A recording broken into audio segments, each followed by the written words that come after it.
At tahimik yung isinasagawang misa dito. Translasyon, January 9, 2024. Quezon Boulevard, bit nila yung naputol na lubid ng andas ng Poong Pray for Nazareno. us. Tinawid nila yung mga bakal dito dahil ang Black nais nilang Nazarene.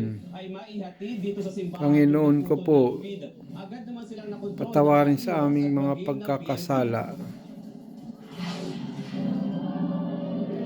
Today is the Black Nazarene, celebration of Black Nazarene. Alauna ng hapon sa Plaza Miranda.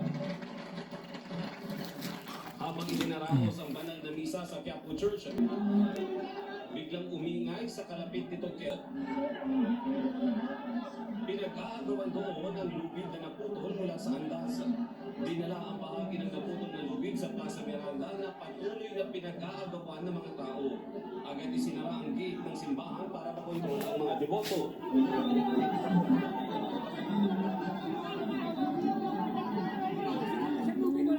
Wala na lubid yung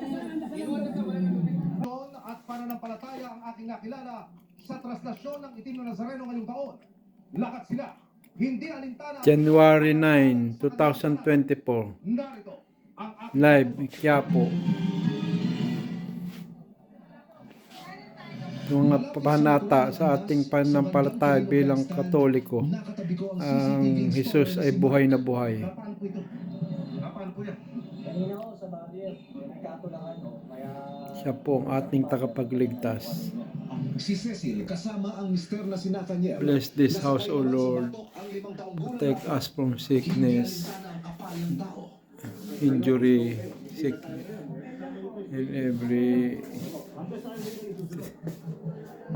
miseries in life, families in the Philippines. 15 taon. Ang kanyang hiling. Sa gitna ng mga nagbabalyahang mga deboto, nakilala ko naman ang 76 nais niyang makita ang mahal na senyor at personal na ipaabot ang kanyang kahilingan. Salamat po. Napagalingan ako. 10 years. Years ago. Bitbit nyo ang mahal na taon. Opo. Hanggang saan mo yan? Nakakagandya po po. Kontento sila na sumunod lang sa andas.